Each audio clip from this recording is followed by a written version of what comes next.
Hi friends, ఎలా ఉన్నారు? నేను మీ హేమంత్. ఈరోజు మనం Indians first science fiction movie అయిన కార్గో మూవీని ఎక్స్ప్లెయిన్ చేసుకుందాం. సో ఇంకా ఏమాత్రం ఆలస్యం చేయకుండా వీడియోలోకి వెళ్ళిపోదాం.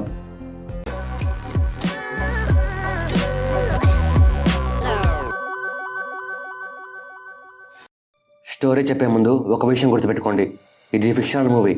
లాజిక్స్ అనేవి ఎక్కడెక్కడ ఉండవు. ఈ మూవీ స్టోరీ థీమ్ ఏమి అని స్టార్టింగ్లోనే మనకి చెప్పేస్తారు. అది ఏమి అంటే 2027 సంవత్సరంలో రాక్షసుల వారసులు అంటే మోడర్న్ రాక్షసులు స్పేస్ ఏజ్లోకి ఎంటర్ అవుతారు. అప్పుడు మనుషులకి రాక్షసులకి కోల్డ్ వార్ జరుగుతుంది. ఈ వార్ని ఆపడానికి రాక్షసులు రాక్షస్ మనుష్య పీస్ ట్రీటీని స్థాపిస్తారు. అప్పుడు IPSO అంటే ఇంటర్ ప్లానెటరీ స్పేస్ ఆర్గనైజేషన్ ఒక 6 స్పేస్ షిప్లని లాంచ్ చేస్తుంది. ఈ స్పేస్ షిప్లో వర్క్ చేసే వాళ్ళు కూడా మోడర్న్ రాక్షసులే. ఈ పీస్ ట్రీటీ యొక్క మెయిన్ ఉద్దేశం ఏమి అంటే చనిపోయిన మనుషులని మళ్ళీ పుట్టించడం. IPSO లాంచ్ చేసిన స్పేస్ షిప్ల్లో పుష్పక్ 634A స్పేస్ షిప్ ఒకటి. మన స్టోరీ మొత్తం ఈ స్పేస్ షిప్లోనే జరుగుతుంది. ఈ మూవీ ఒక యాడ్తో మొదలవుతుంది. మూవీ స్టోరీ ఈ యాడ్ మీద కూడా కొంచెం బేస్ అయి ఉంటుంది. ఆ యాడ్ దేని గురించి అంటే ఇంటర్నేషనల్ లోన్లీనెస్ డిటెక్టివ్ రామచంద్ర గురించి. మీకు ఎక్కువగా లోన్లీనెస్, ఫియర్, ఫ్రస్ట్రేషన్ ఉన్నాయా? అయితే కాల్ చేయండి ఇంటర్నేషనల్ లోన్లీనెస్ డిటెక్టివ్ రామచంద్రకి. సేమ్ రామచంద్ర చెప్పిన క్యారెక్టరిస్టిక్స్తో ఒకతను ఉంటాడు. అతని ప్రహస్త, మోడర్న్ రాక్షసుడు, చూడ్డానికి మనిషిలాగే ఉంటాడు. పుష్పక్ 634A స్పేస్ షిప్లో యాస్ట్రోనట్. తనకి లోన్లీనెస్ అంటే చాలా ఇష్టం. మాట్లాడడానికి ఎంతమంది ఫ్రెండ్స్ ఉన్నా ఒక్కరికి కూడా ఫోన్ చేసి మాట్లాడు. ఈ 6 స్పేస్ షిప్లో పనిచేసే అందరికీ భూమి మీద చాలా మంది ఫ్యాన్స్ ఉంటారు. అందుకే యాస్ట్రోనట్స్ అంతా వాళ్ళ ఫ్యాన్స్ కోసం రోజు వాళ్ళు చేసే పనులన్నీ సోషల్ మీడియాలో అప్లోడ్ చేస్తూ ఉంటారు. ఒక ప్రహస్త తప్ప. ఎందుకంటే తనకి లోన్లీనెస్ అంటే అంత ఇష్టం. ప్రహస్త ఈ స్పేస్ షిప్లో 70 సంవత్సరాల నుంచి ఉంటాడు. ప్రహస్త యాస్ట్రోనట్ కాకముందు పైలట్గా పనిచేసింటాడు.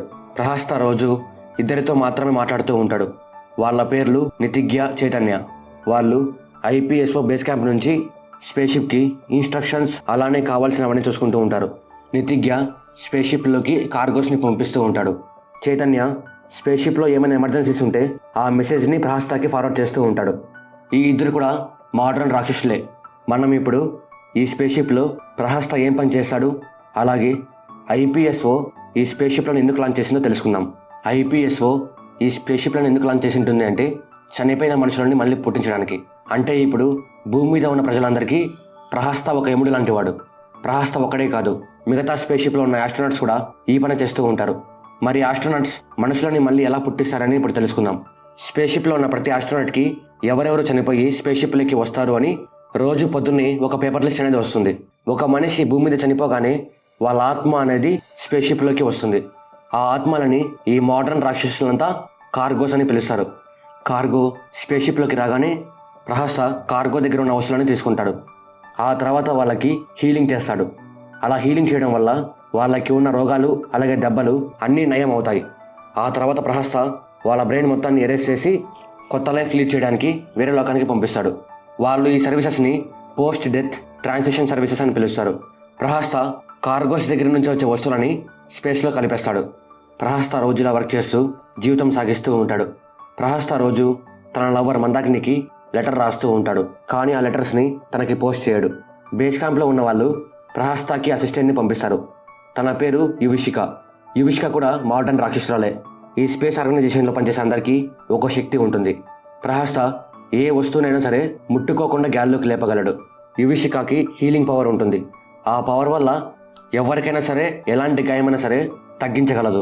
నితిగ్య మనుషులకి కనిపించకుండా మాయమవుతాడు. చైతన్య ఎప్పుడూ మేల్కొనే ఉంటాడు. ప్రహస్త బేస్ క్యాంప్ వాళ్ళతో నాకు అసిస్టెంట్ వద్దని చెప్పింటాడు. కానీ బేస్ క్యాంప్ వాళ్ళు ప్రహస్తకి అసిస్టెంట్గా యువిషికాని పంపించింటారు. ప్రహస్తకి నాకు ఎందుకు అసిస్టెంట్ని పంపించారు అని ఏమీ అర్థం కాదు. యువిషిక ప్రహస్త క్యారెక్టర్కి full opposite. Prahasta full introvert అయితే యువిషిక ఎక్స్ట్రోవర్ట్. అందరితో త్వరగా కలిసిపోతూ ఉంటుంది. యువిషిక వచ్చి రాగానే ఫోన్లో ఫ్యాన్స్కి లైవ్ ఇస్తుంది. ప్రహస్తకి అది నచ్చదు. కానీ తనతో ఏం చెప్పలేక సైలెంట్గా ఉంటాడు. భూమి మీద ఒకతను ఎలివేటర్ యాక్సిడెంట్లో చనిపోయి స్పేస్ షిప్లోకి వస్తాడు. యువిషిక అతనితో మాట్లాడుతూ అతనికి ఫోన్ చేసుకోవడానికి పర్మిషన్ ఇస్తుంది. కానీ అక్కడ కార్గోస్ ఫోన్ మాట్లాడడం అనేది రూల్స్కి అగైనెస్ట్. దానికి ప్రహస్త యువిషికని తిడతాడు. కానీ ఆ తర్వాత యువిషిక పనితీరు బాగా నచ్చి మెచ్చుకుంటాడు. యువిషిక కార్గో దగ్గర ఉన్న వాచ్ని తీసుకొని వేసుకుంటుంది. అది ప్రహస్త చూసి మనం కార్గో దగ్గర వస్తువులను తీసుకోకూడదు, వాటిని స్పేస్లోకి వదిలేయాలి అంటూ యువిషికని తిడతాడు. దాంతో యువషిక వాచ్ని తిరిగి ఇచ్చేస్తుంది. ఆ తర్వాత కూడా యువషిక అక్కడికి వచ్చే కార్గోస్తో మాట్లాడుతూ అందరి స్టోరీస్ని తెలుసుకుంటుంది. అలా ఒక సైకో కూడా అక్కడికి వస్తాడు. అతను ప్రహస్త మీద కత్తితో దాడి చేస్తాడు. దానికి ప్రహస్త హీలింగ్ చేయకోకుండా డైరెక్ట్గా బ్రెయిన్ అరెస్ట్ చేసి వేరే లోకానికి పంపించేస్తాడు. యువషిక ఒక విలేజ్లో పెరిగిన అమ్మాయి. తనని తన ఫ్యామిలీ వాళ్ళే సరిగ్గా పట్టించుకోరు.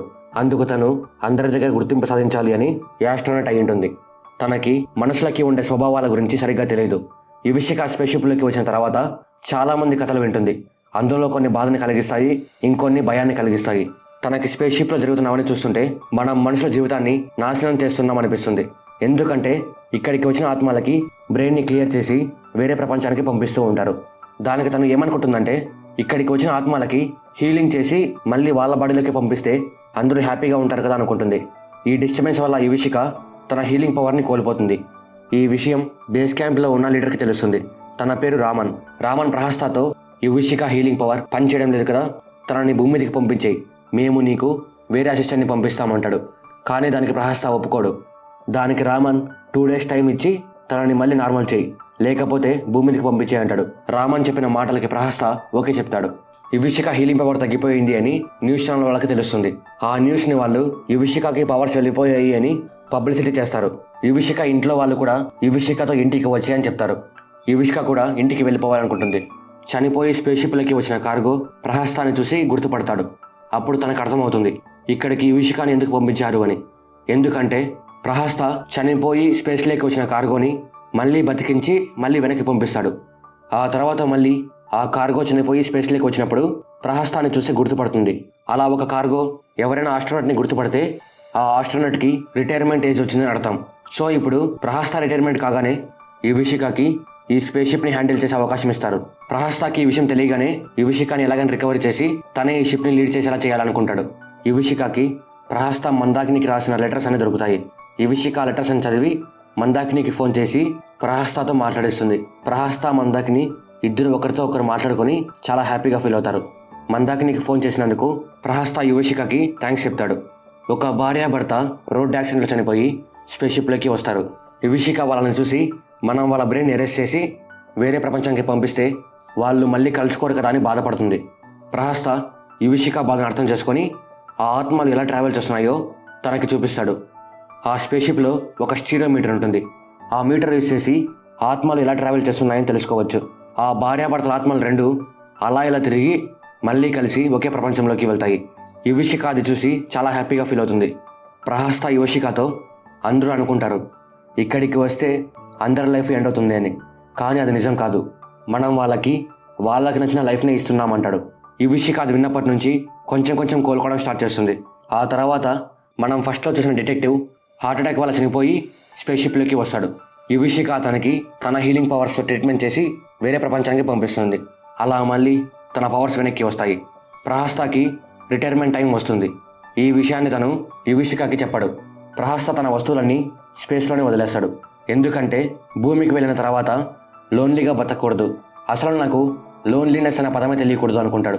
అందుకే తన వస్తువులన్నీ ఇక్కడ పడేస్తాడు. ప్రహస్త భూమి మీదకి వచ్చేస్తాడు. అప్పుడు ఈ విషయం యువషికకి తెలుస్తుంది. ప్రహస్త యువషికకి స్పేస్‌షిప్‌లో ఒక గిఫ్ట్ని పెట్టింటాడు. అది ఏమి అంటే యువషిక కార్గో దగ్గర నుంచి తీసుకున్న వాచ్. అది చూసి యువషిక చాలా హ్యాపీగా ఫీల్ అవుతుంది. బేస్ క్యాంప్ వాళ్ళు యువషికకి సపోర్ట్గా ఒక అసిస్టెంట్ని పంపిస్తారు. ఇద్దరూ కలిసి వర్క్స్ అన్ని స్టార్ట్ చేస్తారు. అలా మూవీ ఎండ్ అవుతుంది. మీరు కూడా ఈ సైన్స్ ఫిక్షన్ మూవీని చూడాలనుకుంటే నెట్ఫ్లిక్స్లో అవైలబుల్గా ఉంది. ఏమాత్రం ఆలోచించకుండా వెళ్ళి చూసేయండి. సో ఇది ఫ్రెండ్స్ కార్గో మూవీ గురించి స్టోరీ మీకు బాగా అర్థమైంది అనుకుంటున్నాను. అలాగే వీడియోని లైక్ చేయండి, మీ ఫ్రెండ్స్ అండ్ ఫ్యామిలీతో షేర్ చేయండి, సబ్స్క్రైబ్ చేయడం మాత్రం మర్చిపోకండి. Thank you. ఈ లైక్ కూడా ఒక నలుగురికి షేర్ చేయండి, ఆ నలుగురు ఇంకో నలుగురికి షేర్ చేయండి. మీ అసంటోళ్ళు తాకితేనే మాకు భాగ్యం సాబ్. ఒక్కటిచ్చుకోండ్రి సాబ్, తప్పదు సాబ్, ఒక్కటిచ్చుకోండ్రి సాబ్, తప్పదు సాబ్.